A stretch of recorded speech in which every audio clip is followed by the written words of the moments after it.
الحمد لله وكفى وسلام على عباده الذين اصطفى أما بعد فأعوذ بالله من الشيطان الرجيم بسم الله الرحمن الرحيم لقد كان لكم في رسول الله أسوة حسنة وقال تعالى تبارك الذي بيده الملك وهو على كل شيء قدير الذي خلق الموت والحياة ليبلوكم أيكم أحسن عملا صدق الله مولانا العظيم وقال رسول الله صلى الله تعالى عليه وسلم من أحب سنتي فقد أحبني ومن أحبني كان معي في الجنة أو كما قال رسول الله صلى الله تعالى عليه وسلم মুআজ্জাজ হাজিরিন, আমি আল্লাহ পাক রব্বুল আলামিনের পবিত্র কালামের দুই জায়গা থেকে অংশ বিশেষ তেলাওয়াত করলাম এবং হযরত রাসূল করিম সাল্লাল্লাহু আলাইহি ওয়াসাল্লামের দুইখানা হাদিস শরীফ পাঠ করলাম। আল্লাহ পাক কুরআন শরীফ এবং হাদিস শরীফের কামিল হেদায়েত আমাদের সকলকে দান করেন। কোরআনে পাক এবং হাদিসে পাকের নূরে আমাদের জীবনকে সুন্দর করার, আলোকিত করার তৌফিক দান করেন।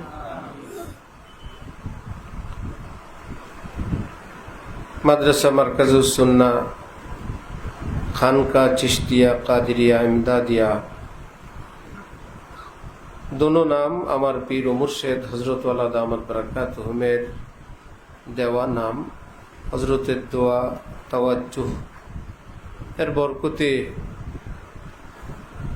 প্রতিষ্ঠান এবং যা কিছু আছে সব কিছুই হযরত ওয়ালা দামাত বারাকাতুহুমের খাস দোয়ার বরকত। এখানে যখন জমিন আমরা ক্রয় করব, খালি জমিনের আইলের মধ্যে এসে হযরত ওয়ালা দোয়া করে গেছেন। খানকার নাম হযরত ওয়ালা নিজে দিয়েছেন খানকা চিশতিয়া কাদেরিয়া এমদাদিয়া। এর নিচে দুই লাইন লেখা আছে, এখানে প্রতি বৃহস্পতিবার আসরের পর থেকে আল্লাহর মহব্বত এবং রাসূল সাল্লাল্লাহু আলাইহি ওয়াসাল্লামের সুন্নতের উপর দ্বীনি মজলিস ও জিকিরের মজলিস হয়। যে শব্দগুলো লেখা আছে এটা হযরত ওয়ালার হাতের লেখা। আল্লাহ পাক হযরত ওয়ালার বরকতে এই প্রতিষ্ঠানকে কিয়ামত পর্যন্তের জন্য কবুল ফরমান। যারা আপনারা কষ্ট করে আসেন বিভিন্ন জায়গা থেকে, দূর দারাজ থেকে, এক এক সময় এক একজনের কোরবানি, কষ্ট, রাস্তাঘাট, মেঘবাদল, ব্যবসা বাণিজ্য, দেশের পরিস্থিতি, কিছু না কিছু মোকাবেলা করেই আসতে হয়। এটাই সত্য কথা। যে আসেন ছোট বড় একটা কোরবানি করেই এখানে আসেন। আল্লাহ পাক সকলের কোরবানিকে লাখো কোটি গুণ বড় বানায় আল্লাহ কবুল করে নেন। সকলকে আল্লাহ পাক আল্লাহর মহব্বতের দৌলত দান করেন।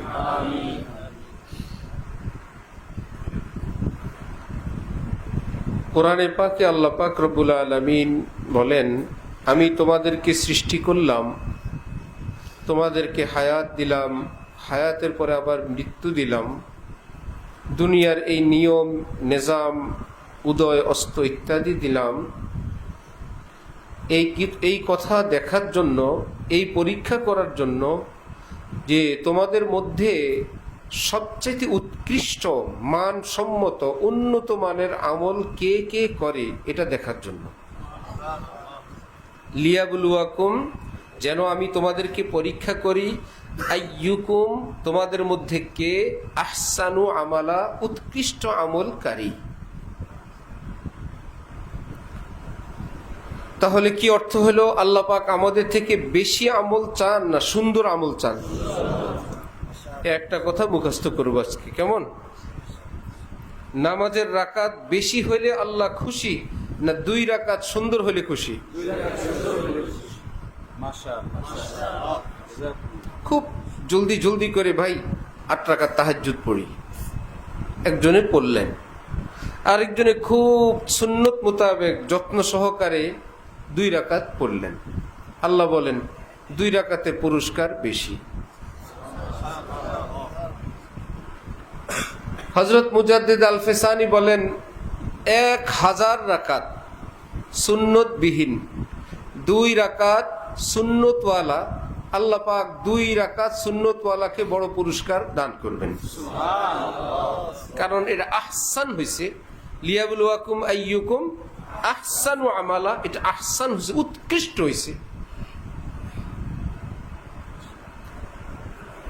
একজনে উজু করছে শুধু, নামাজও পড়ে নেই সুন্নত মোতাবেক, আরেকজনের নামাজ পড়ছে সুন্নত বিহীন, একবার উজু করলো সুন্নত মোতাবেক, আরেকজনের সুন্নত বিহীন নামাজ পড়লো 1000 রাকাত। 1000 রাকাত সুন্নত বিহীন নামাজের চেয়ে সুন্নতওয়ালা উজুর দাম অনেক বেশি।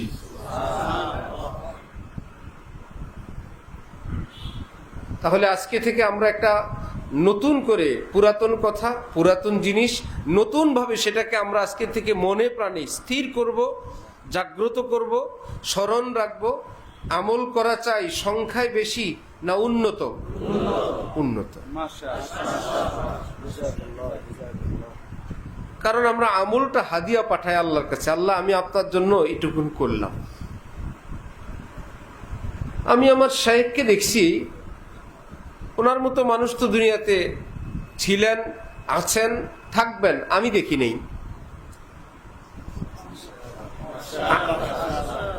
ঠিক না? এটা আমার দোষ। হযরত আলী তার ছেলের কাছে টাকা পাঠাবেন কোনো প্রয়োজনে, অথবা হযরত আলীর ঘরে টাকা পাঠাবেন, সংবাদ আসছে কাজের লোকের টাকা ইত্যাদি ইত্যাদি টাকা, এত টাকা। পকেট থেকে টাকাগুলো বের করে হযরত আলী 2-3টা নোট পরে একটা নিচে রাখেন, আরেকটা পরে একটা নিচে রাখেন।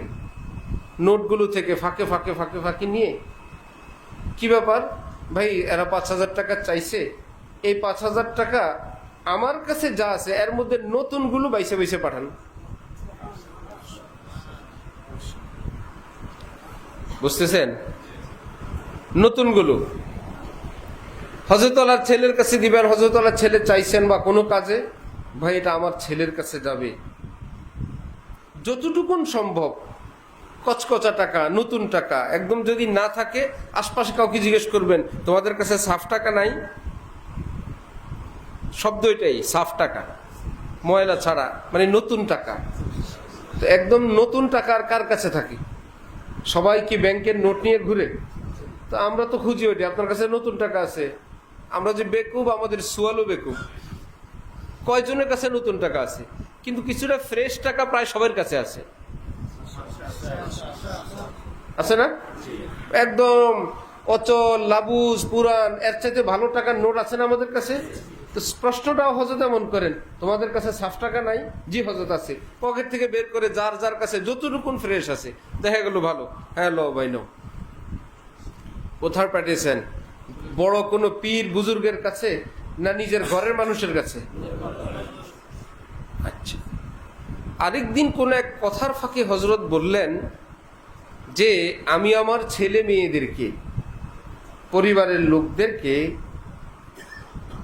সামাজিকভাবে সে যতটুকুন সম্মানের অধিকারী হোক, আমার স্ত্রী, আমার সন্তান, কিন্তু সে তো একজন নাগরিক, একজন মানুষ, একজন এই বয়সের লোক, এই এলেমের লোক, এই পদের লোক, যতটুকুন সম্মানের সে হকদার, আমি সব সময় ওইটুকুন সম্মান দেওয়ার চেষ্টা করি। এই কথা আপনারা জীবনে শুনছেন? নিজের ছেলেকে ওইটুকুন সম্মান দেওয়ার চেষ্টা করেন। তাও কেমন বাবা? বাবা যদি অশিক্ষিত হইতেন, ছেলে বড় শিক্ষিত, তাহলে তো এরকম অশিক্ষিত বাবারা ছেলেরে স্যার বলে, আমাগো মাস্টার সাহেব, আমাগো ডাক্তার সাহেব বলে না, আমাগো মন্ত্রী সাহেব আসছেন, সেটা বলে। কিন্তু ছেলের চেয়েও তো বাবা পৃথিবী বিখ্যাত মানুষ, তিনি বলেন আমি আমার সন্তানদেরকেও ওইটুকুন সম্মান দেওয়ার চেষ্টা করি। যেই ব্যক্তি নিজের সন্তানকে এইটুকুন সম্মান দেন, যেই ব্যক্তি তাদেরকে দেওয়ার সময় একটু সুন্দর জিনিস দেন, তাহলে সেই ব্যক্তি যখন আল্লাহকে আমল দেন, কত সুন্দর আমল দেন।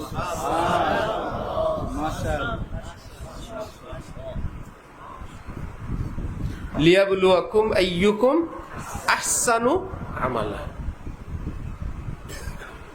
হাকিমুল উম্মত হযরত থানভী রাহমাতুল্লাহি আলাইহি নসিহত করলেন, যে আমল তোমরা করো, আমল করার আগে একটা নিয়ত করবে, এই আমলের উসিলায় আল্লাহর সাথে যেন আমার মহব্বত বৃদ্ধি পায়। একটা হলো দায় সারা আমল, আমল করে দায় সারলাম। আরেকটা হলো এই আমলের উসিলায় আল্লাহর সাথে যেন আমার মহব্বত বৃদ্ধি পায়। এই নিয়তটা করার সাথে সাথেই আমলটা অন্যরকম হয়ে যাবে। কোন রকম করলে হবে না, কারণ আমলের টার্গেট আল্লাহর সঙ্গে খাতির বাড়ানো। জেনতেন একটা দিলে তো মহব্বত হবে না। নিজের প্রিয়জনকে কোনো জিনিস উপহার দিবে, কোন রকম দেয়, সর্বোচ্চ দেয়, যেন এই দেওয়াটা তার খুশির কারণ হয়। কোনো দিক থেকে কোনো কেউ নিজের প্রিয়জনকে হাদিয়া দেয়, হাদিয়ার খামটাও সুন্দর হয়, প্যাকেটটাও সুন্দর হয়। প্যাকেটটা কি হাদিয়া? হাদিয়া তো ভিতরেরটা। আরে ভাই তুমি কি বুঝবো, আমি যাকে দিব সে যেন প্রথম নজরে প্যাকেটটা দেখেই খুশি হয়ে যায়, যে এত সুন্দর, এত সুন্দর পরিবেশনা, মেহমানের জন্য এত সুন্দর আয়োজন কেন, এটা তো খাবে না, সব তো আমি ফেরত নিব। প্লেট, বাটি, দস্তরখান একটা হইলেই তো হয়, যে না এটা একটা মেহমানের সম্মান, যে আমি আপনার জন্য দামি সিরামিক্সের প্লেট, বাটি, জগ, গ্লাস, এই তো সেট, এই তো এটা ঢাকনাওয়ালা, এই তো এটা গরম থাকার ব্যবস্থা, আমরা সর্বোচ্চ ব্যবস্থা করি। এগুলো কি মেহমান খায়? এগুলোর কারণে কি তরকারি তার কাছে বেশি মজা লাগে? তারে খুশি করার জন্য, যেগুলো দেখলেই তিনি খুশি হবেন। তার মানে খাওয়ায়ও খুশি করব এবং পরিবেশন করেও খুশি করব। তাহলে একজন মানুষ যদি মেহমানকে খুশি করার জন্য কত বন্দোবস্ত করার পর এবার প্লেট নতুন, জগ নতুন, হটপট নতুন, সব কিছু নতুন দিয়ে, এগুলো আমল না, এগুলো হলো আমলের প্যাকেট।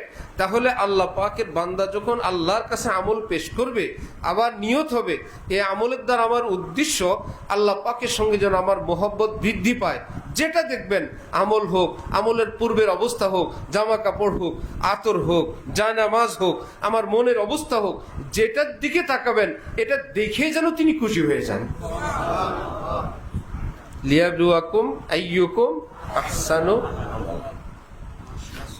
এই ক্ষেত্রে আমি আপনি পারবো কিছু উপরের ডিজাইন করতে, কিন্তু রব্বুল আলামিন বলেন ইন্নামা ইয়াতাকাব্বালুল্লাহু মিনাল মুত্তাকিন।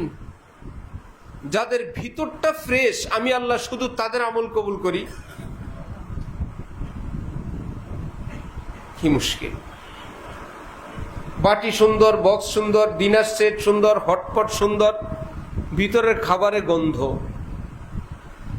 মেহমান খুশি হবে? অথবা সব ভালো, খাবারটাও স্পেশাল, কিন্তু যেই বর্তন দিয়ে খাবার পরিবেশন করলাম ওই বর্তনের ভিতরে এক পাশে তেলাপোকা, মেহমান খুশি হবেন?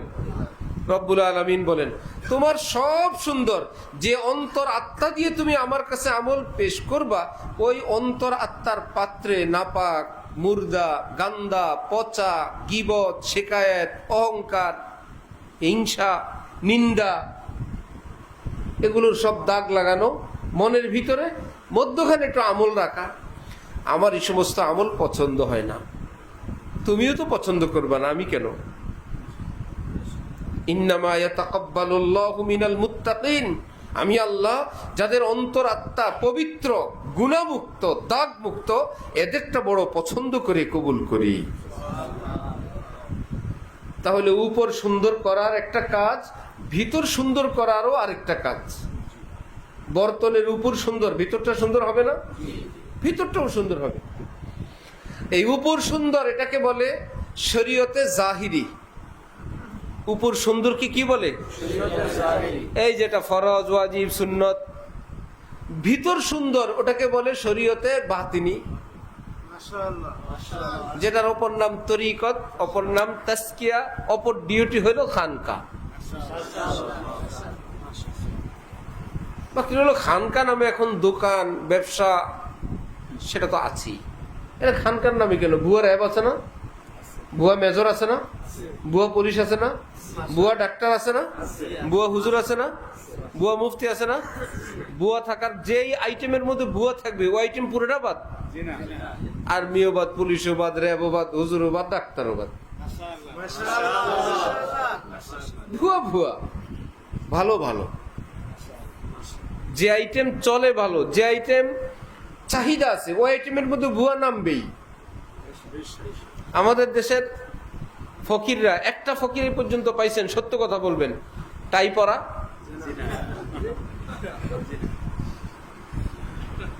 যে ভাই বেচারা টাই পরে ভিক্ষা করে, এটা পড়লেই ভিক্ষা দিবে না। কারণ কারো দিল গালাইতে হইলে মনে চাক আর না চাক এটা টুপি পরে আসতে হবে। এটা ফকিরেও জানে না? ভোটের আগে যদি কেউ জুমার দিন, জুমার সময় আশপাশে কোথাও মিটিং করে, ভোট কমবে না বাড়বে, মনে চাক আর না চাক মসজিদে যাইতে হবে। এটা মুসলমান দেশ, ঠিক না? মুনাজাত, দোয়া, দুরুদ, তসবিহ, নামাজ এগুলো মানুষকে দেখাইতে হবে। এগুলা কি অরিজিনাল? কি বলেন? যারা নামাজ পড়ে সারা বছর, এরা নাকি ধর্ম ব্যবসায়ী। আর সারা বছর পড়ে না, যেদিন মেয়ের বিয়ের জন্য ছেলের গ্রুপ আসছে, ছেলের বাহিনী আসছে বাড়িতে শুক্রবার, এই বাচ্চারা এখন সারা বছর একদিনেও জুমা পড়ে নাই। কিন্তু ছেলের পক্ষ যদি জানে মেয়ের বাপ জুমা পড়ে না, এই মেয়ে বিয়ে করবে না, এই নিয়তে এই বেটা জুমা গেছে। সব মসজিদের জুমাওয়ালারা আর এই জুমাওয়ালা একরকম না, বেশ কম আছে। এই বেটা অন্য মুসল্লিদেরকে বলে ধর্ম ব্যবসায়ী। যে মেয়ে বিয়ে দেওয়ার জন্য জুমায় গেছে, এই লোক অন্য যারা নিয়মিত জুমা পড়ে তাদের নাম রাখছে কি? ধর্ম ব্যবসায়ী।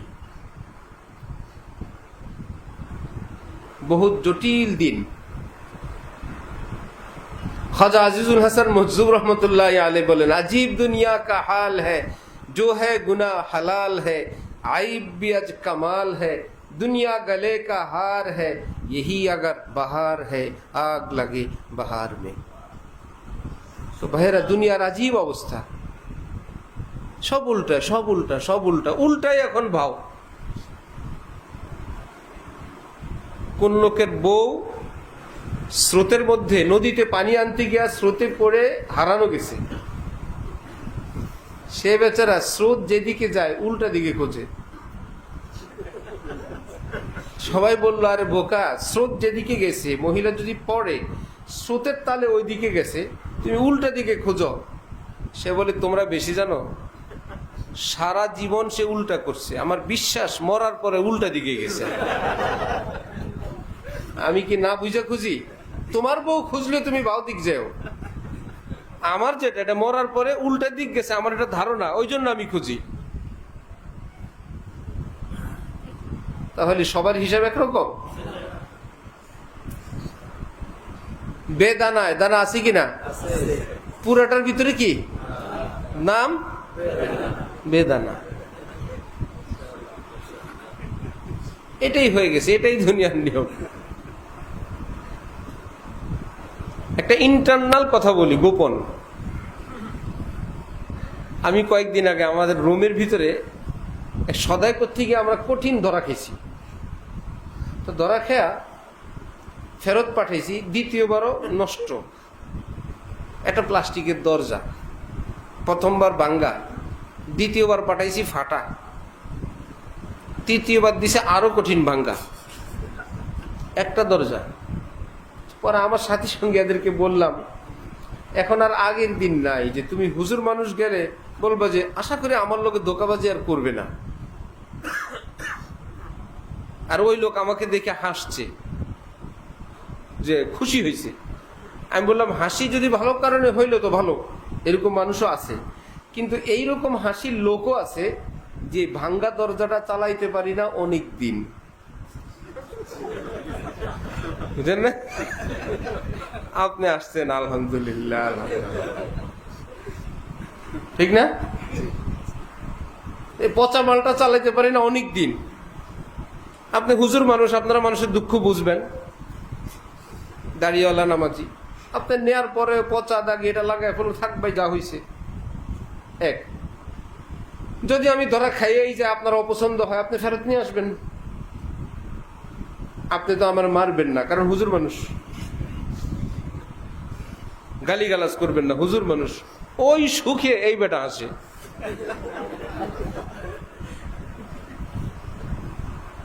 পরিস্থিতি এমন না? এমন। 3 বার বুঝি একটা দরজা ভাঙ্গা দেয় মানুষে, তাও এমন গোপন ভাঙ্গা তা না, তারা জানে ওটা ভাঙ্গা। নিয়ে ফেরত নেওয়ার পরে একজন আরেকজনে বলে, তোরে বলছি না সুবরগুলো দিয়ে আটকে দিতে।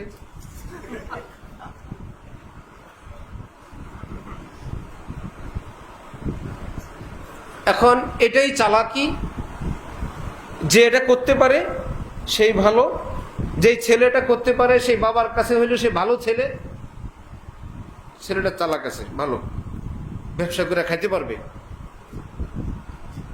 আর যেই ছেলেগুলো পারে না, বাড়িতে গিয়া মারে একটা পুত জন্ম দিছে, তুইও ব্যাকল, তোর ঘরে হইছেও ব্যাকল। এই দুনিয়া চলার মতো না।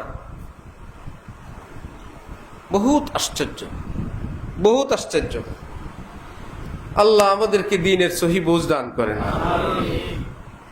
তাহলে যারা সারা বছর নামাজ পড়ে, এর মধ্যে একজনে জুমায় গেল, প্রতি জুমা পড়ে, এই লোক ধর্ম ব্যবসায়ী না যে আরেকজনকে দেখাইতে গেল? সে দেখানেওয়ালা অন্য নিয়মিত জুমাওয়ালাদের কি বলে? ধর্ম ব্যবসায়ী। কত সাবধানের দিন।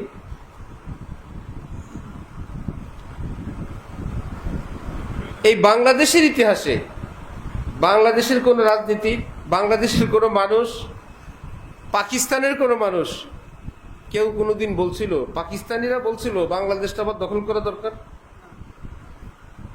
বাঙালিরা কোনোদিন বলছিল বাংলাদেশটা আবার পাকিস্তানের লোকে মিলানো দরকার? তারপরেও যারা নামাজি, এরা সব পাকিস্তান বানায় ফেলতে চায়।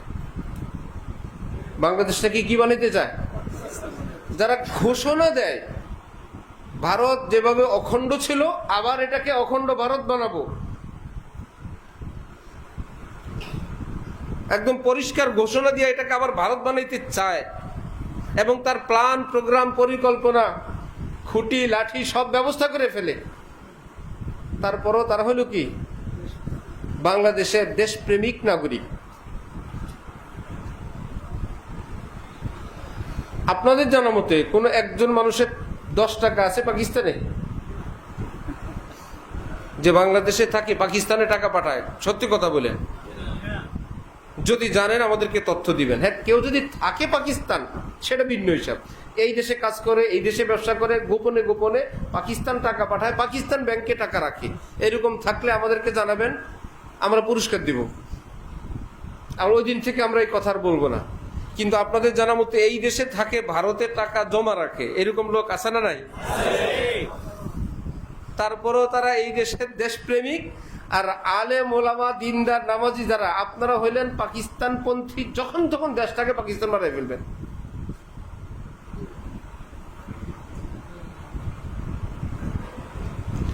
এবং হইতে হইতে হইতে হইতে এমন হয়ে গেছে, মনে হয় যেন এটা সত্য ঘটনা হয়ে গেছে। কোন থানায়, যে কোনো একটা থানায় চোরের লিস্ট, ডাকাতের লিস্ট, নেশাওয়ালাদের লিস্ট, খুনির লিস্ট, দর্শকের লিস্ট, চোরা কারবারের লিস্ট, অস্ত্র আমদানি উৎপাদনের লিস্ট আছে না? অপরাধীদের একটা লিস্ট আছে। একজন খতিবের নাম আছে, আছে একজন আলেম, একজন মুয়াজ্জিন, একজন হাফেজ সাহেব, কোন রকম একজন আলেম, এরকম কারো নাম আছে? তারপরেও তারা জঙ্গি। তারপরে এই মানুষগুলো কি জঙ্গি? জঙ্গি অর্থাৎ যোদ্ধা অথবা সন্ত্রাসী। যারা সন্ত্রাস করে, এতগুলো কাজ করে, যাদের লিস্ট থানায় থানায়, সকল গোয়েন্দা বিভাগের কাছে, সব জানে তারা, তারপরও তাদের নাম জঙ্গি। বলতে বলতে বলতে বলতে এখন মনে হয় এরকমই হয়ে গেছি, মনে হয় না হ্যাঁ আমরা কি করবো, আর আমরা জঙ্গির দল। মৌলবাদী বলতে বলতে শেষে মৌলবাদীর ব্যাখ্যা টেকা করে কখন আমরা মৌলবাদী, যা যারা মূলের সঙ্গে আছে আমরাই মৌলবাদী, যারা মূলে থাকে তারা কি মৌলবাদী? এটা কি তারা এই নিয়তে বলে না গালির নিয়তে বলে? ব্যাখ্যা করার দরকার কি? একটা সময় যদি এরকম হয় যে ভাই চালক যিনি, তারা ভালো চালক, শিপে আছেন, আপনার ঘুমাইলেও আপনার জিদ্দায় যাবে, জিকির করলেও জিদ্দায় যাবে, তেলাওয়াত করলেও জিদ্দায় যাবে, তাস খেললেও জিদ্দায় যাবে। সেটাই যদি পরিস্থিতি এমন হয় যে আপনি আমি যদি সজাগ সচেতন না থাকি, শিপের চালক এমন, আমি আপনি সচেতন না থাকলে আমাকে জিদ্দার পরিবর্তে আমাকে মস্কো নিয়ে যাওয়ার সম্ভাবনা আছে। ওই সময় কি ঘুমায় থাকা যাবে? এখনকার আগের মতন আর ভালো চালক না। যদি সুযোগ পায় সকল প্যাসেঞ্জার সহ জিদ্দা হজে যাবেন, এই জিদ্দার জাহাজ নিয়ে যাবে ইসরায়েল। আমাদের দেশের অবস্থা একসময় একরকম ছিল, এখন আর আগের মতো নেই। যদি সুযোগ পায় আপনার আগা থেকে গোড়া পর্যন্ত, পরে জানবেন আপনার জমিনও আপনার নাই, ঘরও আপনার নাই, বাড়িও আপনার নেই। ভারতের মুসলমানদের আছে কিছু? ইসরায়েলি মুসলমানদের আছে কিছু? কিছুই নেই, যে তারা সেখানে থাকারই যোগ্য না। ভারতের মুসলমানরা থাকারই অবস্থা নাই, সিরিয়াল দিয়ে ভাঙতেছে। কারণ তারা এরকম ব্যবসায়ীরা, রাজনীতিবিদরা, সমাজকর্মীরা, স্কুল কলেজওয়ালারা, সাধারণ মুসলমান যারা, তারা শুধু দিন আনি দিন খায়। নিজেদের ধর্মীয় ঐতিহ্য এবং ধর্মের মুরব্বীদের সঙ্গে দিনই শিক্ষা নিয়ে আমরা কাদের কথায় উঠবো বসবো এটা ঠিক করে নেই। সরকার পতন হইল, ডক্টর ইউনূসের কথা কেউ বলল, বাকি উপদেষ্টাদেরকে নিয়োগ দিল কে? এরা আসলো কোত্থেকে? কে দিল এদেরকে? এদের নাম বললো কে? এদের প্রস্তাব দিল কে? এদেরকে কে বসায় দিল? আলেমের নাম একজনও ছিল না। আন্দোলনের যখন ডাক দিল আলেম ওলামারা যে আলেম প্রতিনিধি থাকতে হবে, একজনকে দিল। যেই জনকে দিল মাশাআল্লাহ, সে কি অন্যান্য উপদেষ্টাদের মতো একদম চুপচাপ কবরে আছে না সে কাজ করতেছে? অযোগ্য না যোগ্য? বুঝা গেল আলেম যদি দেশ চালায় তাহলে কি পারবে কি পারবে না? নাকি অন্যদের মতো কবরে থাকবে? বাকিগুলো তো কবরে আছে।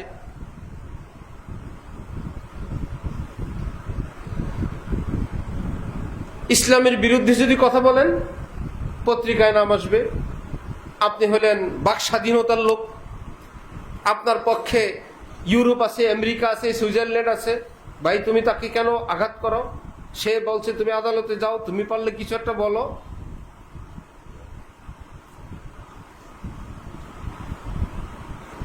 মুসলমান দেশ, মুসলমান আইন শৃঙ্খলা রক্ষাকারী বাহিনী, হিন্দু আলাদের পূজার পোশাক গলায় পরে তাদের সঙ্গে শরীক হওয়া লাগবে কেন? ভাই আমি মুসলমান। হিন্দুরা কোনোদিন পাগড়ি পরে আসে? মুসলমানদের ধর্মীয় অনুষ্ঠানে সেটাকে সম্মান জানাইতে আসে? কোরবানিতে গোস্ত খাইতে আসে? আমরা কি তাদেরকে খারাপ বলি? আসে না বলি? তাদের ধর্মে নিষেধ, তারা এখানে আসবে না। ভাই কোরবানির গরুর গোস্ত তাদের ধর্মীয় ভাবে এটা নিষেধ, তারা এটা খেতে আসবে না, ফিনিশ।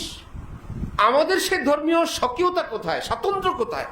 তারাও বলবে না আমাদের এই ধর্মীয় কাজে মুসলমানরা আসবেন না, এটা তাদের ধর্মীয় নিষেধ। আমাদের সঙ্গে তোদের কারো ঝগড়া নাই, বিবাদ নাই, কিন্তু আমরা যেরকম তাদের গরুর গোশত খাওয়াতে যাই না, এটা আমাদের ধর্মীয় ব্যাপার। তারা খায়, এটা মারামারি নাই। ঠিক তাদেরও ধর্মীয় বিধিনিষেধ আছে। আমরা রাষ্ট্র হিসাবে আমাদের সুযোগ সুবিধা সব দেয়, কিন্তু আমাদের মতন এই সব কিছু করার জন্য তাদের বিধিনিষেধ আছে। এই জন্য আমাদের যারা রাজনীতিবিদ, তাদের কি এই আলেম আছে? হিন্দুরা হিন্দু ধর্মের উপর থাকার জন্য ওই এলেম আছে। মুসলমান মুসলমান ধর্মে থাকার জন্য কি নাই? এলেম নেই। ছোটবেলা থেকে এইভাবে পড়ানো হয়েছে। হিন্দুরা যারা হিন্দু, তারা তাদের ঠাকুর চিনে, মেজো ঠাকুর চিনে, বড় ঠাকুর চিনে, তাদের একদম হেড অফিস ইন্ডিয়া পর্যন্ত সব জানে। জানে কিনা? পূজার দিন জানে এবং কি করতে হয় সব জানে। কিন্তু মুসলমান মন্ত্রী হোক, সেও বলতে পারবে না এই দেশের হক্কানি শ্রেষ্ঠ আলেম কে কে, বলতে পারবে না। যে ভাই আমি বিপদে পড়লে কোন আলেমের কাছে যাব? ভাই ধর্মীয় ব্যাপার, এটা আলেমের ব্যাপার। যে আমার একজন, এই দেশে তো 10 জন আলেম আছে, 20 জন আলেম আছে, কেউ নাই। বহু আগের থেকে, স্বাধীনতার আগের থেকেই, যখন ভারত ভেঙে পাকিস্তান হয়, এই কথার উপর হয়েছিল পাকিস্তানটা একটা ইসলামী রাষ্ট্র, ইসলামী সংবিধান অনুযায়ী চলবে। এই কথার উপর একটা দ্বিজাতি হিন্দু রাষ্ট্র, একটা মুসলিম রাষ্ট্র।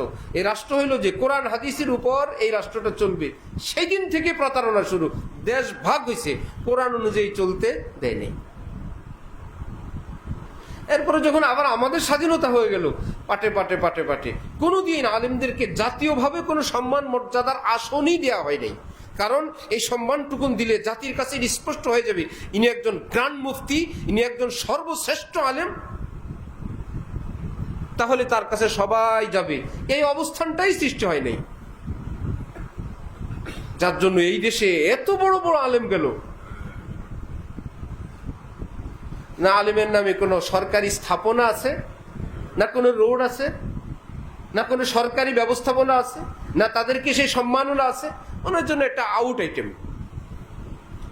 নাস্তিকের নামে রোড আছে, মুরতাদের নামে রাস্তা আছে, মুরতাদের নামে মিলনায়তন আছে, মুরতাদের নামে এভিনিউ আছে, তাদের কি জীবিত রাখার। আবার তাদের মৃত্যুবার্ষিকী রাষ্ট্রীয়ভাবে পালন করার ব্যবস্থা আছে, তাদের সেই কালচারটাকে জীবিত রাখার জন্য সব কিছু আছে। একজন আলেমও যায় না এরকম, একজনও হইল না এই দেশে। Master plan. অথচ এইরকম উপদেষ্টাদের মধ্যে যদি 10 জন উপদেষ্টা আলেম হইতো, আফম ও খালিদ যদি 10 জন হইতো, 5 জন হইতো, কি ক্ষতি হইতো দেশের? আফম ও খালিদ কি অমুসলিমদেরকে সব পূজা বন্ধ করে দিছে? সব কি মুসলমান হওয়ার জন্য চাপ দিছে? ভাই তোমরা তা তোমাদের ধর্মীয় অনুষ্ঠান পালন করো। এই জন্য কাজের লোক এবং ধর্মীয় ব্যক্তিত্ব, ধর্মীয় শিক্ষা, এটাকে মাস্টার প্ল্যান করে একটা ঐচ্ছিক, একটা পিছনের জিনিস, একটা নিচু জিনিস, এটা আন্তর্জাতিকভাবে এবং আমার দেশীয় একটা চক্র আছে, কোনোভাবে যেন উঠতে না পারে। পত্র পত্রিকায়, মিডিয়ায় আল্লামা আহমদ শফির ইন্তেকাল, এই কোন রকম না দিলে নয়, এমন একজন ব্যক্তি কোন রকম একটু দিল, বাকিগুলো আর কে মরে কে বাঁচে কোনো খবর নাই। হ্যাঁ, নষ্টামি করে চিত্র জগতে, শুটিং এর জগতে বহু ছেলের চরিত্র নষ্ট করছে, বহু মেয়ের চরিত্র নষ্ট করছে, বহু মানুষের ঘর ভাঙছে, বহু মানুষকে পরকীয়া শিখাইছে, বহু মানুষকে যৌন নষ্টামিতে লিপ্ত করছে। এইরকম লোক যখন মৃত্যু হয়, বড় বড় মানুষরা, পত্র পত্রিকাওয়ালারা, মিডিয়াওয়ালারা এমন ভাবে দেয় যে তার মৃত্যুতে জাতি একটা বিশাল রত্ন হারাইল। কারো শোকবাণী, কারো পৃষ্ঠা, কারো ঘন্টা ঘন্টা, কোথায় এখন তার লাশ আছে। কোন আলেমের, সে যদি হাজার হাজার মুহাদ্দিসও রেখে যায়, হাজার হাজার দেশের নাগরিকও রেখে যায়, সৎ নাগরিক, যাদের লিস্ট থানায় নাই, এরকম মানুষ তৈরি করে গেছেন। বরং মানুষ তৈরির কারিগর রেখে গেছেন, শুধু মানুষ না, মানুষ তৈরির কারিগর, তাদের নাম নাই, ঠিকানা নাই। বিদেশ থেকে টাকা এনে বা দেশীয় কোন অর্থ এনে লুপাট ফাঁকে কিছু ছেলে মেয়েদেরকে এক জায়গায় কি এটা শিশু পল্লী, এখানে শিশুদেরকে ফ্রি খাওয়ানো হয়, এতিম মা বাবা নাই যাদের তাদেরকে খাওয়ানো হয়। তাদেরকে রাষ্ট্রীয়ভাবে কি দেওয়া দরকার, যে জাতীয় পদক দেওয়া দরকার। তিনি 200 জন এতিমকে, অনাথকে লালন পালন করেন তার নিজের টাকায়। বিদেশ থেকে টাকা আসে 2000 জনের, খাওয়ায় 200 জনকে।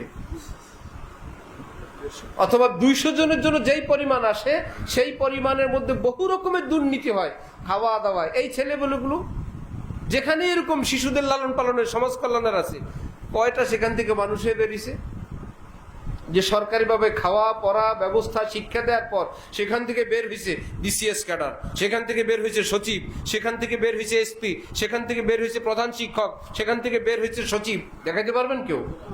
কোন রকম জীবন খেয়াল হয়ে বড় হওয়ার পর ব্যাস বড় হয়ে গেছে, তাদেরকে ছাড়ছে না। সেখানে শিক্ষা আছে না, দীক্ষা আছে না, পরিবেশ আছে না, চরিত্র শিক্ষা আছে। চরিত্র নষ্টের খবর তো আসতেই থাকে, তারপরেও তারা সমাজের মস্ত বড় সেবক। এক একটা মাদ্রাসা, এক একটা কওমি মাদ্রাসা, 1 টাকা সরকারের অনুদান নাই। গরিবের বাচ্চা আসছে, যা দিতে পারবে দিচ্ছে, দিতে পারবে না দিতে পারবে না। সমস্ত 3 বেলা খাবার, শুধু কি খাওয়ায় না, পড়ায়ও। কোন রকম পড়ায় না, হাফিজ বানায়। খালি হাফিজ না, আলেমও বানায়। আলেম বানায় না, মুফতিও বানায়। কেমন মুফতি? দুর্বল না শ্রেষ্ঠ? এদের কোনো অবদান সমাজের উপর নাই। মনে হয় যেন এরা বিদেশি নাগরিক পড়ায়। যে একটা সমীক্ষা এই দেশের মাদ্রাসাগুলো, তাহলে কি পরিমাণ গরিব ছেলেদেরকে তারা নিজস্ব অর্থায়নে, এই মাদ্রাসা কমিটি, এই মাদ্রাসার শিক্ষক, এই মুহতামিম জনে জনে জনে জনে যোগাযোগ করে চাল লাগবে, ডাল লাগবে, তেল লাগবে, কত রকমে ব্যবস্থা করে করে করে করে এই ছাত্রগুলোকে খাওয়ায় পড়ায়। সমাজে এদের কোনো অবদান নাই? যেগুলোকে পড়ায় এগুলো কি চোর ডাকাত হয় না আদর্শ নাগরিক হয়? তাহলে আদর্শ নাগরিক গড়ার ক্ষেত্রে এই মানুষগুলোর অবদান কত? লক্ষ লক্ষ মানুষ, কৃষক শ্রমিক হেরোইন চিনা, তারা আবার মানুষ তৈরি, ইমাম, খতিব, ওয়াইজ, মুফতি, মুহাদ্দিস হচ্ছে। তা কত সযত্নে, এদের কোনো অবদান নেই। একজন সমাজ কল্যাণ কর্মকর্তা আমাদের বোর্ডিংয়ে খাবার খেলেন, বন্ধু মানুষ, বললেন যে একজন ছাত্রের খাবারের টাকা কত? বললাম আমরা 1500 টাকার মতো খরচ করি, সেই সময়ের হিসাব। মাথা পিছু টাকা নেই অনেক, কিন্তু বিভিন্ন বেতনে যায়, আবাসিক চার্জে যায়, অনেক কিছুতে যাওয়ার পর খাদ্যের জন্য আমরা 1500 টাকার মতো রাখি, শুধু খাদ্যের জন্য। এত স্পেশাল খাবার 1500 টাকা দিই। আমরা বললাম আল্লাহ বরকত দে। বললাম আমরা সমাজ কল্যাণ থেকে 4500 টাকা দেই এক একটা শিশু বাচ্চার খাবারের জন্য, শুধু অন্যান্য হিসাব নিকাশ, বিল টিল পানি সেটা তো আলাদাই, শুধু খাবারের জন্য। বললাম এর চেয়ে আরো নোংরা, আরো নিকৃষ্ট খাবার কেন? বললাম সেখানে কি এক চোরে নেয়? যে লেখে সেই চোরে নেয়, যে আনে সেই চোরে নেয়, যে বাজার করে সেই চোরে নেয়, তেলওয়ালা চুরি করে, তরকারিওয়ালা চুরি করে, প্রতিদিন চুরি করে, লুন চুরি করে, বাবুর্চিরা এনে দেয়, বাবুর্চি চুরি করে। এত চোরের পরে যে ওই শিশুগুলো এক মুঠ খানা পায়, এটাই তো আল্লাহর রহমত। এটাই তো রহমত। মাদ্রাসার কাজ, আমাদের মাদ্রাসার জন্য গ্যাস লাইন সরকারিভাবে মঞ্জুর হয়েছে। গ্যাসের লাইন বন্ধ, বন্ধ মানে আবাসিক বন্ধ, শিক্ষা প্রতিষ্ঠান, হসপিটাল, কারাগার এরকম কিছু জায়গা আছে, এটা বন্ধ না। অনুমোদন হয়েছে, পাস হয়েছে, আমরা পাইপ টাইপ আনছি। এখন অল্প কিছু কাজ বাকি আছে সরকারি, রুট কাটিং, রুট কেটে লাইন নিবে, এটা ফাইল নড়ে না। আমাদের মাদ্রাসার শিক্ষকরা গেছে, তারা বলে আপনারা আসছেন কেন? এই ফাইলের জন্য। এই ফাইল আমরা জানি না। আরেকজন বলতেছে এখানে 20,000 টাকা দিতে হবে, কেউ বলতেছে এখানে তো এই ফাইল কবেই চলে গেছে। মানে তাদেরকে এত কষ্ট, এত অত্যাচার, এত জুলুম।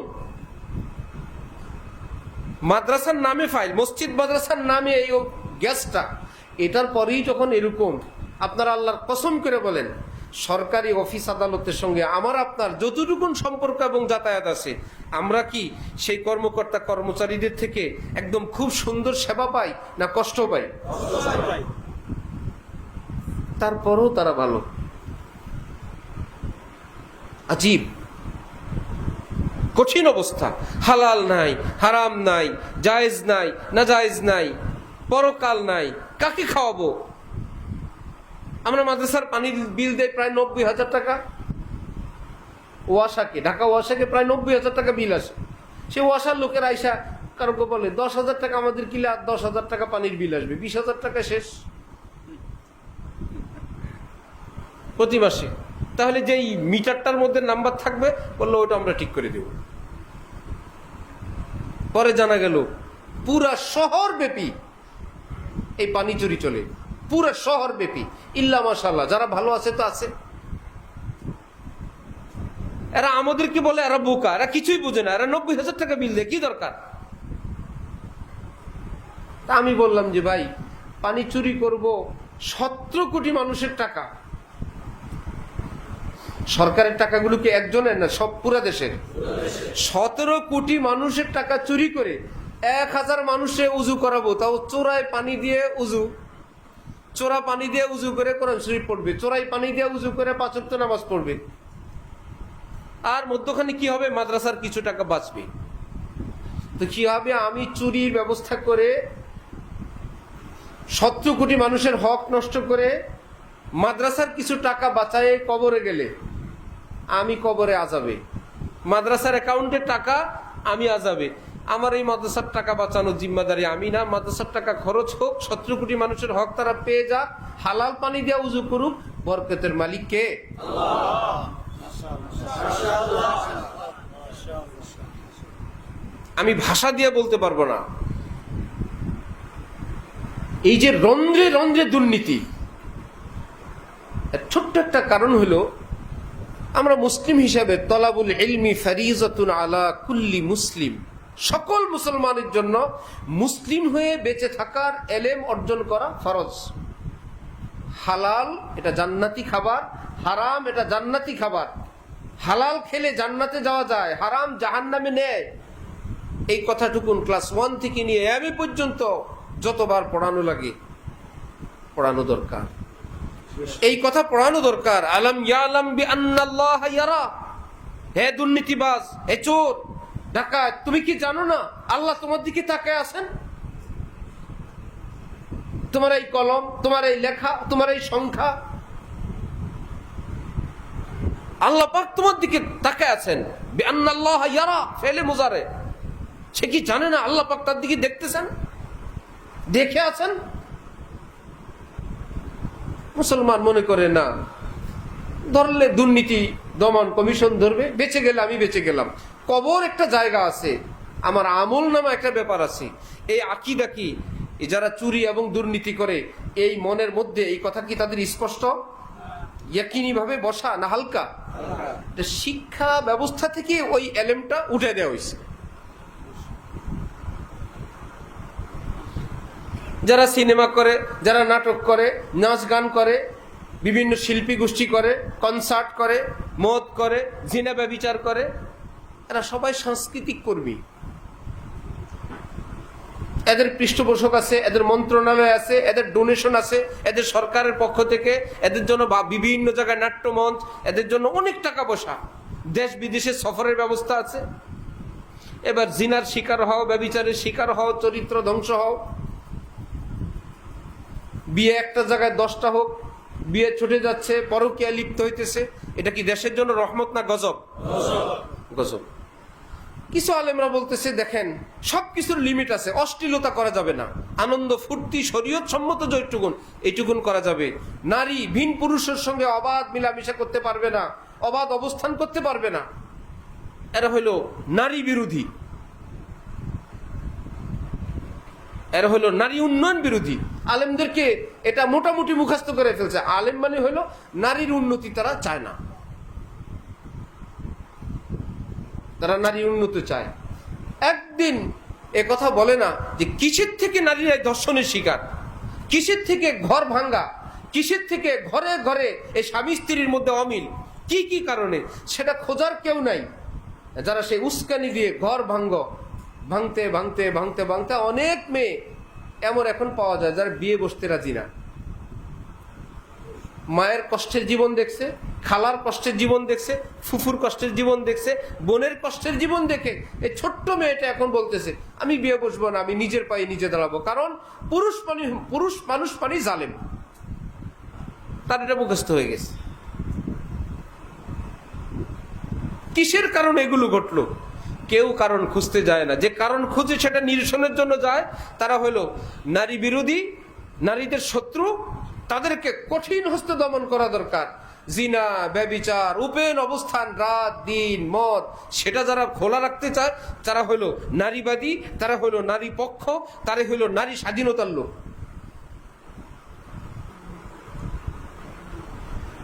এই জন্য আমার ভাইয়েরা, আমরা তো ছোট্ট একটা ঘরের মধ্যে বসে আর কি করবো? কমপক্ষে বললাম একটু নিজের হুঁশটা তো আসবে ইনশাআল্লাহ। শিক্ষা ব্যবস্থা কত করুন, সমাজের অবস্থা কত করুন, মিডিয়াগুলোর অবস্থা কত করুন, আন্তর্জাতিকভাবে আমাদের উপর দৃষ্টিভঙ্গি কত করুন। একটা সরকার গেল, আরেকটা সরকার আসবে। এখন কোন ধরনের সরকার? কিছুটা ইসলাম মাইন্ডের সরকার আসবে। উপদেষ্টাও যদি হয়, এর মধ্যে একদিন দুই দিনে খেলা খেলে কোত্থেকে কতগুলো চোর, বাটপার, মরা, আদা মরা, নাস্তিক, এই যে উপদেষ্টা পরিষদ হয়ে গেল। এদের প্রস্তাব দিল কে? নাম দিল কারা?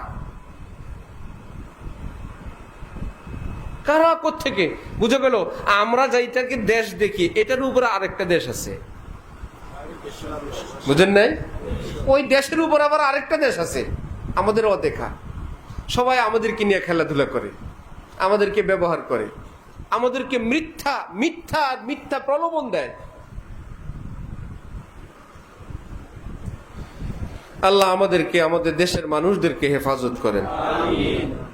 এই দেশের মানুষ আমরা মনে হয় না, হুজুর হইলে আর দেশের নাগরিক থাকে না। যদি হুজুর হয়ে যায়, উনি দেশের নাগরিক হওয়ার থেকে নাগরিকত্ব 50% হয়ে যায়। সমাজের জন্য উনি না, উনি দেশের জন্য না, উনি এলাকার জন্য না, উনি গ্রামের জন্য না, উনি তো হুজুর। কে গ্রামের জন্য? যে ছেলে মেয়েদেরকে একত্রে নিয়ে একটা নাচ গানের অনুষ্ঠান করলো, সে হলো সমাজকর্মী, সে দেশের জন্য কিছু করতে পারবে। এর মধ্যে যদি সে নেশার ব্যবসাও করে, অস্ত্রের ব্যবসাও করে, সন্ত্রাসীও করে, চাঁদাবাজিও করে, এতে অসুবিধা নাই, সে সমাজের সবার সঙ্গে মিশে আছে। আর আমাদের দেশের মানুষদের এমন এক অবস্থা, কোন এলাকায় কিছু দুষ্ট লোক একটা গলির মধ্যে দাঁড়ায়া হঠাৎ কোন মানুষ এই পথ দিয়ে পার হবে, যে কেউ, এখন এক বেটা ঢুকছে এখান থেকে, তুমি এই পথে আসছো কেন? এটা পথ, এদিক থেকে যে কেউ যাইতে পারে, আমি আসছি কেন মানে কেন আসলাম? এমন এক অবস্থা। এখন বললো তোমার শাস্তি, হয়তো তুমি 100টা কাঁচা পেঁয়াজ খাবা অথবা 100টা জুতার বাড়ি খাবা। আশ্চর্য কথা, এমন একটা ভাবসাব 8-10 জন মিলে তারে ধরছে। সে ভাবলো যে ভাই জুতার বাড়ি কে খায়? কাঁচা পেঁয়াজ হালাল জিনিস, যত কষ্টই হোক। বললো আমি 100 পেঁয়াজ খাবো।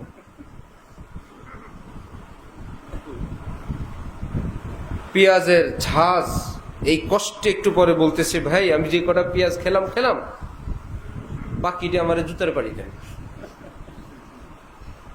যখন জুতা দিয়ে পিটান শুরু করলো, ব্যথায় এখন বলে একটু থামেন, আমি তাহলে পেঁয়াজই খাই। বলেন তো, ওই সন্ত্রাসীরা যাকে তাকে গ্রেফতার করলো, এরা তো করলো ভুল। নিরপরাধ যে লোকটা, রাস্তা পথ এখানে সব মানুষ যাবে, সেও যাবে, সে যে 2টার একটা মেনে নিছে, এটা কি তার ঠিক হয়েছে? সে বলার দরকার ছিল আমি জুতাও খাবো না, পেঁয়াজও খাবো না, আমার ইচ্ছা আমি এই পথে যাব, আমি স্বাধীন মানুষ। ঠিক না? আমাদের দেশের লোকেরা জুতা পেঁয়াজের জন্য ঠিক হয়ে গেছে।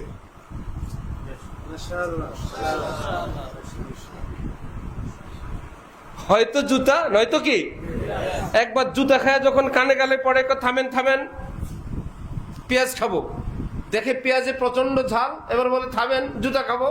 কি ভাই, এই দেশে থাকতে হলে কি জুতা আর পেঁয়াজই খাওয়া লাগবে? এই কথা বলতে পারবো না আমরা জুতাও খাবো না, পেঁয়াজও খাবো না। আমার ইচ্ছা আমি কি করব? মনে হচ্ছে না দুইটার একটা খাওয়াই লাগবে। এক লোক এক বিশাল বড় মাদ্রাসা পরিদর্শন করে গিয়া হুক্কা অভ্যস্ত, সে হুক্কা খায়, তার আব্বা খায়, তার দাদা খায়, তার মায় খায়, তার বাড়িতে সবাই হুক্কা খায়। এক মাদ্রাসা পুরাটা পরিদর্শন করে এসে বলল, এত বড় মাদ্রাসায় একটা হুক্কাও নাই। মানে সে মনে করছে হুক্কা দিয়ে তো সব। আমাদের দেশ এমন হয়ে গেছে, মনে হয় যেন আমরা কারো বাড়িতে থাকি আর কি, এরা ভাগযোগ করে নিবে আমাদেরকে। হয়তো পেঁয়াজওয়ালারা নিবে, অথবা কারা নিবে, জুতাওয়ালারা নিবে। জুতাওয়ালারা নিজে জুতায় পিটবে, অথবা কাঁচা পেঁয়াজ খাবেন, মজা বুঝবেন, চোখ মুখ দিয়ে যখন ধোয়া বাইর হবে কষ্ট হইলে বলবেন বাকিরা পেঁয়াজ কি দেন, জুতা দেন।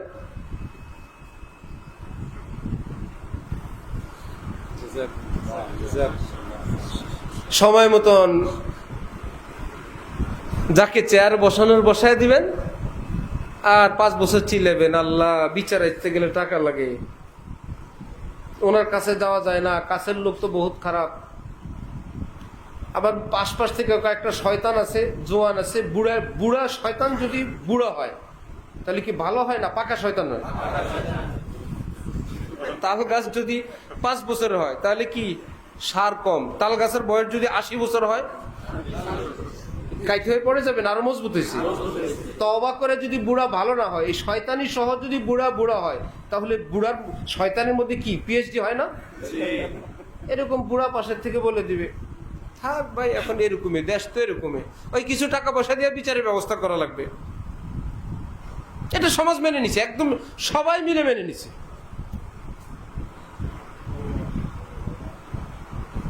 এবার যে টাকা বেশি দেয়, এবার দুনো পক্ষের টাকা খায়, অথবা 2 গ্রুপ 2 পক্ষের টাকা খায়। আবার ভিতরে তারা হাসাহাসি করে যে একটা মিলতাল আমরা করে দিব, তুই কত নিছিস এত এই পার্টির থেকে, তুমি কত নিছো ওই পার্টির থেকে এত। একটা মাঝামাঝি কেমনে? এক লোক বেহুশ হয়ে রাস্তার পাশে পড়ে আছে, কেউ বলে মরা, কেউ বলে জেতা, মারামারির অবস্থা। 2 পক্ষ 2 ডাক্তার নিয়ে আসছে, এনে এখন ডাক্তাররা সিদ্ধান্ত দেখলো ভাই অবস্থা খারাপ। মরা বললে জেতা পার্টি মারবে, জেতা বললে মরার পার্টি মারবে। রুগী একটার অবস্থা কি 2টা না 1টা? হয়তো মরা। এরা বললো যে এইরকম গুলো ফতোয়া দিলে অপর পক্ষের মায়ের নিশ্চিত। এরা এখন সবকিছু দেখে টেকে বললো, আল্লাহর রহমতে রুগী সব ঠিক আছে, মাথা থেকে পা পর্যন্ত সবকিছু কি ঠিক আছে, সামান্য সমস্যা শুধু জানডা বাইরে গেছে। এটা হলো 2 পক্ষকে খুশি করার ফতোয়া। এইবার যারা বললো যেটা বলছিলাম দেখছস, বলছে না মাথা থেকে সব ঠিক, আমরা এই জন্যই বলছিলাম, মরে নেই। অপর পক্ষে বলে তুই সব ঠিক নিয়ে বসে থাক, জান বাইরে হয়ে গেছে, সেটা শুনিস নাই। দুনো পক্ষকে খুশি করে দিয়া সবাই বলে যাই হোক।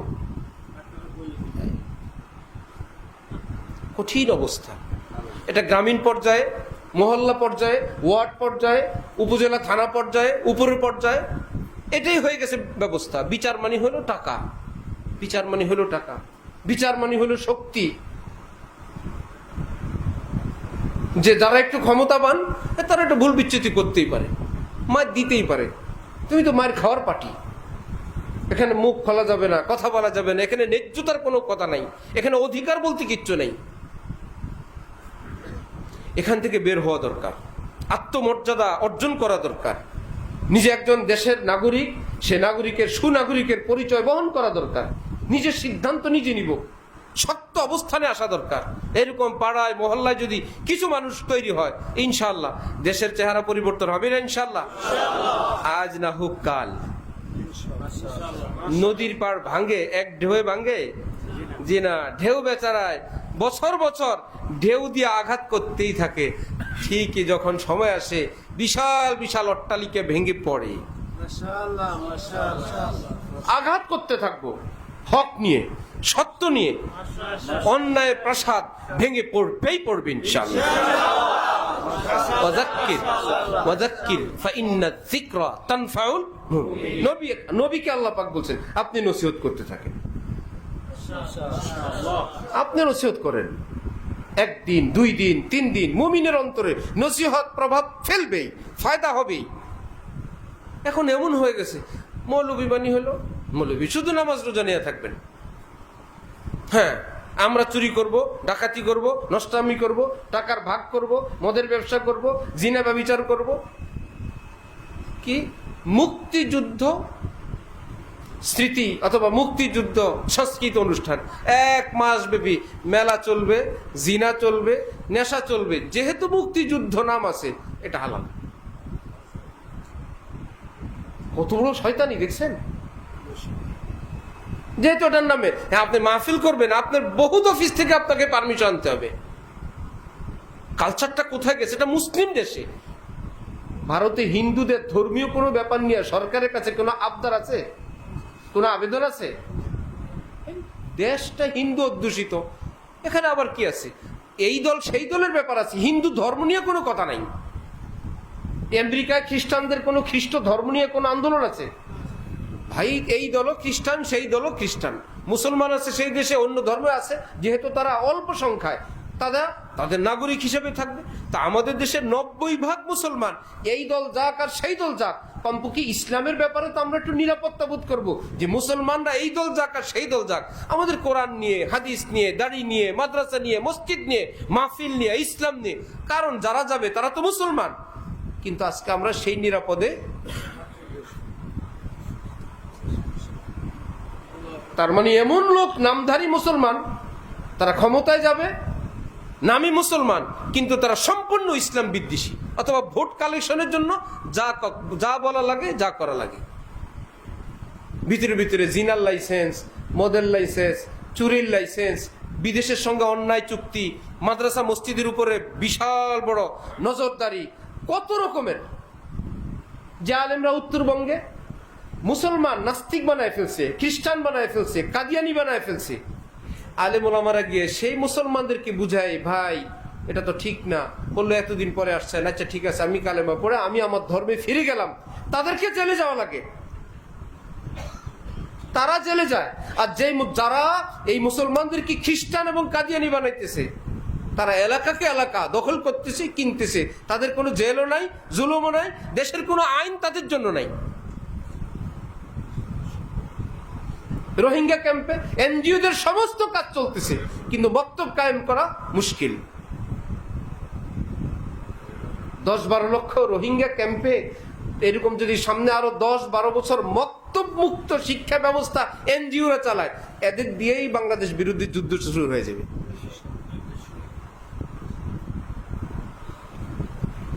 সংবাদ আসছে বাংলাদেশে এক লোক হারানো গেছে, সে পাকিস্তানে সেনাবাহিনীর হাতে টিটিপি নামে সে সেখানে নিহত হয়েছে। অথচ খবর পাওয়া গেছে বাংলাদেশ থেকে গেছে ভারত, ভারতের থেকে গেছে পাকিস্তান। তাহলে যেখানে ট্রেনিং পাওয়া দরকার সেখানে গিয়ে ট্রেনিং নিছে। বাংলাদেশ থেকে গেল ট্রেনিং এর জায়গায়, ট্রেনিং এ গিয়ে ইসলামী ওয়ালা হয়ে পাকিস্তান গিয়ে নিহত হয়েছে। তাহলে এর জবাব কি মুসলমানরা দিবে না ভারত দিতে হবে? না, এর জবাব আমাদেরকে দিতে হবে। তোমরা কোন ট্রেনিং দিয়ে সেখানে গিয়ে তাকে পাকিস্তান রাষ্ট্রের বিরুদ্ধে কাজে লাগালা? এই জন্য তালেবে ইলম ভাইয়েরা যারা মজলিসে আছেন, আপনারা বা আমরা আমাদের বয়ান আগে পরে শুনেন যারা, আমি আগে বলছি, কোনো বেনামি, কোনো গোপন দল অথবা হক্কানি আলেম ওলামাদের ব্যাপক ওপেন যারা থাকেন, এদের একদম সরাসরি সমর্থন এবং সরাসরি সাপোর্ট এবং পৃষ্ঠপোষকতা ব্যতীত কোনো দল, কোনো সংগঠনে যোগ দেওয়া যাবে না। খুব কঠিন। এই দেশে ইহুদিদের দল আছে, খ্রিস্টানদের দল আছে, কাদিয়ানিদের দল আছে, ইহুদিদের দল আছে, অমুসলিমদের দল আছে, বহু রকমের ইসলামের নামে। বহু আগে হাদিসের বাজার যখন গরম, মানুষ হাদিস শুনলেই কথা শুনে।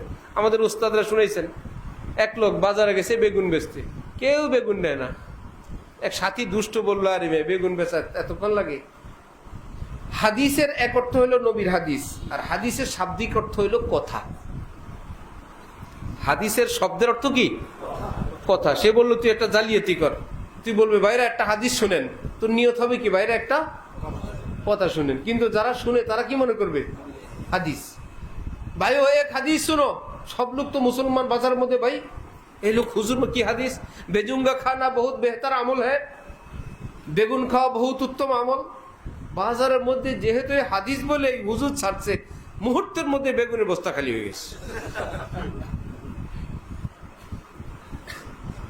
আরে বাবা, তরকারি তো একটা নিবই, যেহেতু একটা হাদিস, বেগুন নিয়েছে। কারণ মানুষ তো এত কিছু জানে না। আমাদের দেশে সহজ মুসলমান একটা লোক এসে যদি সারা বছর নষ্টামি করে, নষ্টামিদের সর্দারি করে, একবার এসে যদি বলে, আমাদের দেশের মানুষ এতটা সহজ সরল, থাক আমাদের নেতা উনি, সে কে, তার কালচার কি, তার গোড়া কি, সে কি চায়, সে কোন দলের, কোনো কিছুই জানার প্রয়োজন নেই। এজন্য আল্লাহ পাকের কাছে দোয়া করব, নিজেরা নিজেদের পরিবার পরিজন আপনজন ছেলে সন্তান তাদের ব্যাপারে সচেতন থাকবো, তাকে কোথায় পড়াই কোথায় দেই এই ব্যাপারে খেয়াল রাখবো।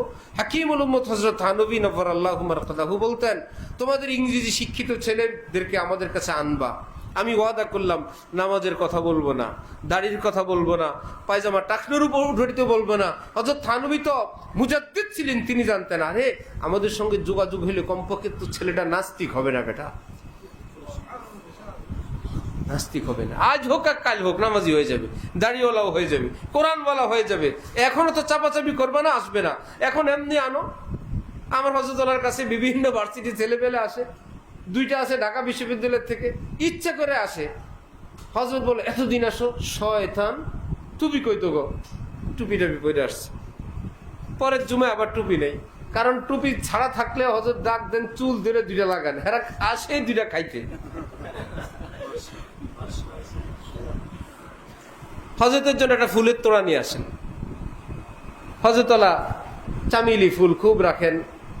ভাই ভাই এই যে মহব্বতটা, তারা দেখতেছে এই হুজুর ভালো, কিচ্ছু বলে না, দাড়ির কথাও বলে না, চুলের কথাও বলে না, একদম সবাই আমরা সাদা জামা পায়জামা আর গেঞ্জি আর একটা প্যান্ট পরে আসে গেল, কতগুলো বড় চুল, টুপিও নেই, হযরতুল্লাহ রুমে বসে আছে,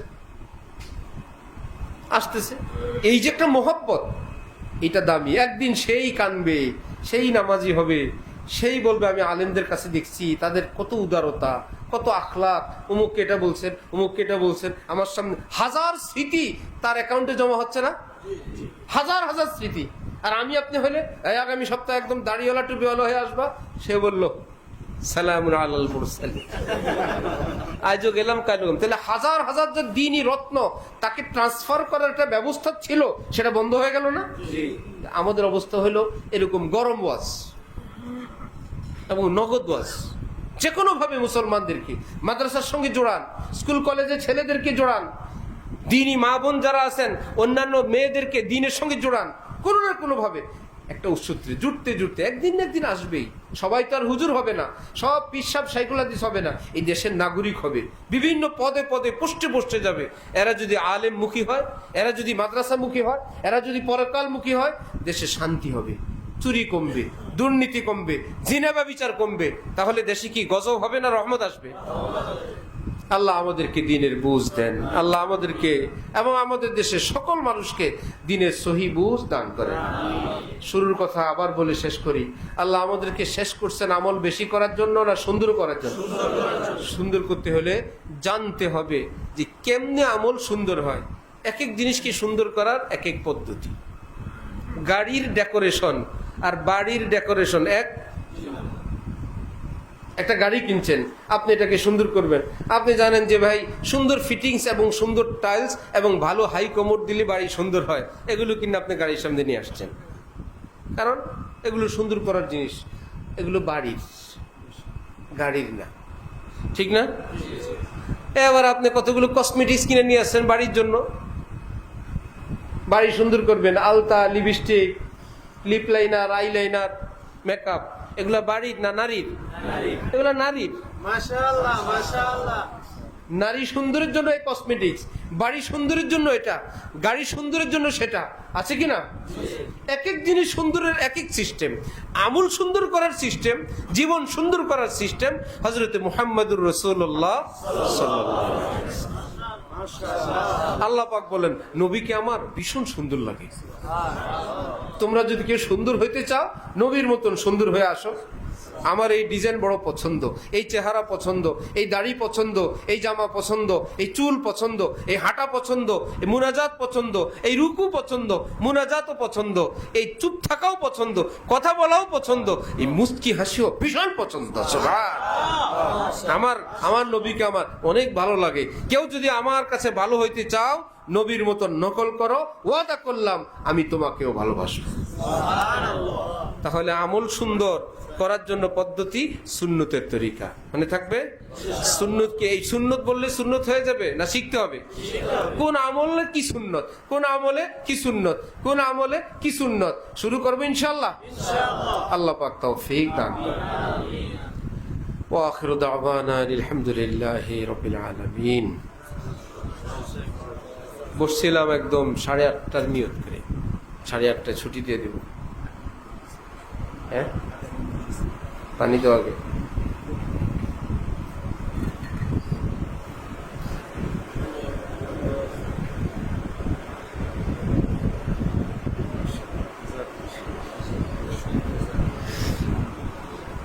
আল্লাহ আস্তাগফিরুল্লাহ।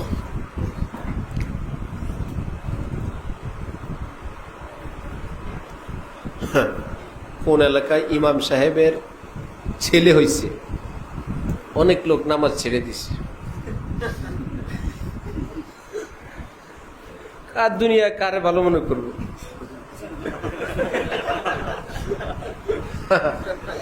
বুঝছেন, ইমামের তখন ছেলে হয়েছে, তাহলে দুনিয়া বিশ্বাস করার কেউ আছে? নামাজে ছেড়ে দিছে। ওই লোকদের ধারণা যেরকম, ইমাম যে হবে তার বউ হবে না, সংসার হবে না, বেডির কাছে যাবেও না, এ হবে ইমাম। ঠিক এরকম বহু মুসলমান আছে, হুজুর হবে যে রাষ্ট্র নিয়ে, সমাজ নিয়ে, দুর্নীতি নিয়ে, সুদ ঘুষ নিয়ে, অশ্লীলতা নিয়ে, রাষ্ট্র ক্ষমতা নিয়ে হুজুর কথা বলবে, হয়তো অনেক লোক নামাজ ছেড়ে দিবে। খানকা ছেড়ে দিত, গেছিলাম খানকায় আল্লাহ আল্লাহ শিখবো, ওই ইমামের বাচ্চা হইলে যেরকম নামাজ ছেড়ে দিছে। হুজুরের মুখে রাষ্ট্রীয় কোনো বিষয় নিয়ে কবায়ন শোনার পর বলেন না খানকাও এখন আর নাই, কিয়ামতের আলামত।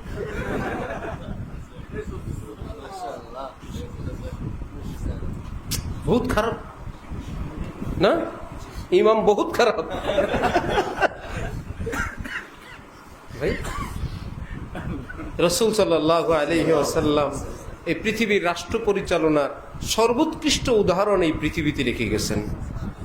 সাহাবাই কেরাম, হজরত ওমর, হজরত আবু বকর, উসমান, আলী রিজওয়ানুল্লাহি তাআলা আলাইহিম আজমাইনরা, উমর ইবনে আব্দুল আজিজরা এই পৃথিবীতে এই উম্মতের এবং কল্যাণ রাষ্ট্র যেটা, জনগণের অধিকার যেটা, স্বাধীনতা যেটা, সার্বভৌমত্ব যেটা, দেশপ্রেম যেটা, দেশের সম্পদ রক্ষা করা যেটা, নাগরিকের হক যেটা, সেটা তারা প্রতিষ্ঠা করে দেখাই গেছে। আমাদের মুফতি ফজলুল হক আমিনী রহমতুল্লাহ আলাইহি যখন এমপি সাহেব ব্রাহ্মণবাড়িয়ার, ওনার এলাকার লোকেরা, ছেলেরা বলে এই কি আপনি আপনার পক্ষ থেকে দিলেন? বললো যে না, এগুলো তো প্রতি বছর বাজেট হয়, ওই বাজেটে কিছু খেলা পেলার সামানপত্র আসছে, এই যে ক্রিকেটের, এই ফুটবলের, এই যে টাকা নাও। বললে এটা কি এই প্রথম? বললো না, এই প্রতি বছরের বাজেট হয়। এরা বলে জীবনের প্রথম শুনলাম আমাকে বলের টাকা সরকার দেয়, আগের বল গেল কই?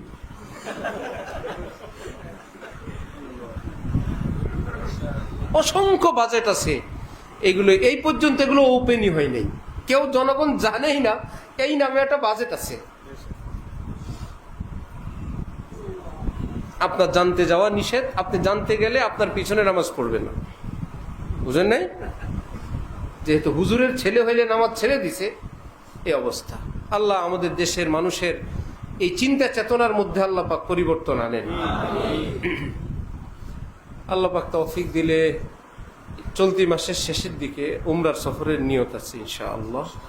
আমাদের ফ্যামিলি, বড় করে ফ্যামিলি, আমার ঘরের বাচ্চারা, মা, আমার আব্বা আম্মা, শ্বশুর শাশুড়ি, আমার 2 ভাই, আল্লাহর রহমতে মার্কাজুল ইহসানের অনেক ছাত্র, শিক্ষকরা কয়েকজন, হইতে হইতে যেহেতু অনেক সময় নিয়ে প্রস্তুতি নিলাম, জানতে জানতে আমাদের বন্ধু বান্ধব অনেকেই তাদের পরিবার নিয়ে যাবেন, অনেক বন্ধু বান্ধব।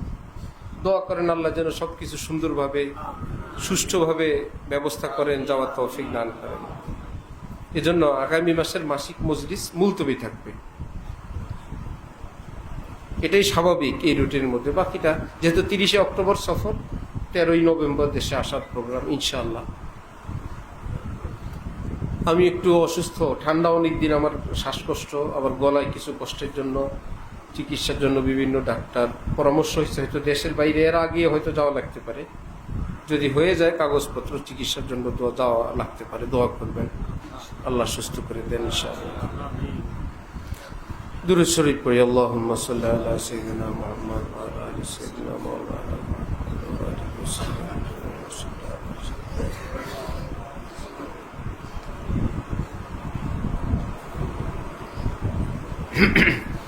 আলহামদুলিল্লাহ রাব্বিল আলামিন ওয়াসসালাতু ওয়াসসালামু আলা রাসূলিল কারীম।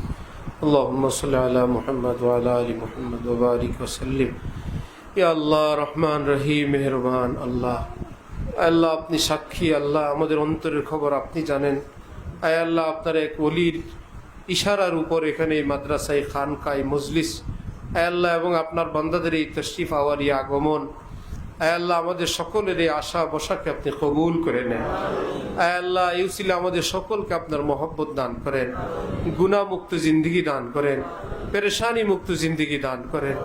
আয় আল্লাহ আমাদের ঘরের মধ্যে আপনি রহমত দান করেন, আমাদের বিবি বাচ্চাদেরকে দিনদার নেককার বানায় দেন, সব কষ্ট পেরেশানি দূর করে দেন, অভাব অনটন দূর করে দেন। আয় আল্লাহ সুস্থতার আফিয়তের জিন্দেগি আপনি দান করে দেন। আয় আল্লাহ যতদিন হায়াত ঈমানের সাথে ইজ্জতের সঙ্গে ঋণ মুক্তভাবে সুস্থভাবে থাকার তৌফিক দেন। আয় আল্লাহ ঈমানের সঙ্গে দুনিয়ার থেকে যাওয়া আপনি মঞ্জুর ফরমান।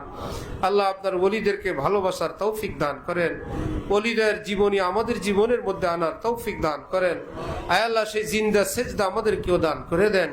আয় আল্লাহ সকল গুমরাহি থেকে আমাদেরকে মুসলমানদেরকে হেফাজত ফরমান। আয় আল্লাহ এই মাদ্রাসাকে কবুল ফরমান। আয় আল্লাহ উস্তাদ, ছাত্র, অভিভাবক, এলাকাবাসী, আয় আল্লাহ মোহব্বতওয়ালা, খরচ করনেওয়ালা সবাইকে আপনি কবুল ফরমান। এই মজলিসকে কিয়ামত পর্যন্তের জন্য কবুল ফরমান। এই মাদ্রাসার এরিয়াকে সুপ্রশস্ত বানায় দেন। ছাত্রদের জন্য আয় আল্লাহ ঘর, মাদ্রাসার ঘরের ব্যবস্থা করে দেন, মসজিদের ব্যবস্থা করে দেন। আয় আল্লাহ স্বাস্থ্যসম্মত থাকা, খাওয়া, পড়ালেখার পরিবেশ কায়েম দায়েম করে দেন। এর জন্য আপনার বান্দাদেরকে আপনি তৈরি করেন। আয় আল্লাহ নিজেদের থেকে খেদমতে আগে আসার তৌফিক আপনি দান করে দেন। আয় আল্লাহ এই মজলিসের জন্য অনেক ভাইয়েরা খরচ করেন, কষ্ট করেন, কোরবানি করে বিভিন্ন জায়গা থেকে আসেন। আয় আল্লাহ সবাইকে সহি সালামতে নিজ নিজ গন্তব্যে যাওয়ার তৌফিক দিয়েন, সব বিপদ আপদ থেকে নিরাপদে রাখেন। আয় আল্লাহ সকলকে তার ঘরের আপনজন প্রিয়জন সহ দিনদার আল্লাহওয়ালা হিসেবে কবুল করে নেন। আল্লাহ আয় আল্লাহ আমার পীর ও মুর্শিদ হযরত আল্লাহর হায়াতে খুব বরকত দান করেন, সুস্থতার সাথে আয় আল্লাহ আফিয়তের সাথে বরকত দান করেন। আয় আল্লাহ 18 অক্টোবর হযরতের জামিয়া হাকিমুল উম্মতের আয় আল্লাহ আজীবন সদস্য সম্মিলনকে অকল্পনীয়ভাবে আপনি কবুল ফরমান, বরকত দ্বারা আপনি ভরপুর মদত ফরমান। আয় আল্লাহ সমস্ত বালা মুসিবত পেরেশানি থেকে আপনি হেফাজতে রাখেন। আল্লাহ মার্কাজুস সুন্নাহ, মার্কাজুল ইহসান সহ এই দেশে যত মাদ্রাসা, আয় আল্লাহ সারা জাহানে যত দ্বীনি মাদ্রাসা আছে আপনি কবুল করে নেন, সব জরুরত পুরা করে দেন। আয় আল্লাহ জাহিরি বাতিনি তারাক্কি দান করেন। আয় আল্লাহ এই দেশের উপর খাস রহমত দান করেন। এই দেশের নাগরিক দিকে আপনি আয় আল্লাহ সজাগ সচেতন হওয়া তৌফিক দান করেন। আয় আল্লাহ দেশ পরিচালনার দায়ভার আয় আল্লাহ জিম্মাদারি আপনি কোনো সৎ যোগ্য মানুষের হাতে দান করে দেন। আয় আল্লাহ অযোগ্য অসৎ মানুষ থেকে আপনি হেফাজত ফরমান, গোমরা পথভ্রষ্টদের থেকেও হেফাজত ফরমান। আয় আল্লাহ আলেমদের দুশ্মনদের থেকে হেফাজত ফরমান, যাদের দ্বারা দ্বীন ইসলামের ক্ষতি হবে এদের থেকেও হেফাজত ফরমান। আয় আল্লাহ আপনি আলিমুল গায়ব, আপনি সব জানেন। আয় আল্লাহ আমাদের জন্য, দেশের জন্য, সকল স্তরের জনগণের জন্য, দেশের সম্পদের জন্য যারা উত্তম উৎকৃষ্ট, আয় আল্লাহ আপনি কুদরতিভাবে এইরকম শাসকবৃন্দ আপনি দান করে দেন। আয় আল্লাহ আমাদের শিক্ষা ব্যবস্থাকে আপনি আয় আল্লাহ আমাদের দিন ধর্মওয়ালা হওয়ার ব্যবস্থা করে দেন। আয় আল্লাহ ভিতরে বাইরে জানা অজানা, দেখা অদেখা যত ষড়যন্ত্র আপনি সব নস্যাৎ করে দেন। আমাদের দেশকে সুবিশাল বানায় দেন, শক্তিশালী বানায় দেন, ঋণ মুক্ত করে দেন। আয় আল্লাহ, আয় আল্লাহ যারা ভুল পথে উপার্জন করে আয় আল্লাহ এই পথ পরিহারের তৌফিক দান করে দেন, হালাল ভাবে রুটি রুজির ব্যবস্থা করে দেন। আয় আল্লাহ আমাদের আপনজন যারা কবরবাসী তাদের কবর আযাব মাফ করে দেন। আয় আল্লাহ তাদের ভুল বিচ্যুতি মাফ করে দেন।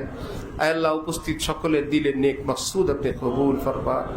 সুবহান রাব্বিকা রাব্বিল ইজ্জাতি আম্মা ইয়াসিফুন ওয়া সালামুন আলাল মুরসালিন ওয়ালহামদুলিল্লাহি রাব্বিল আলামিন। সাল্লাল্লাহু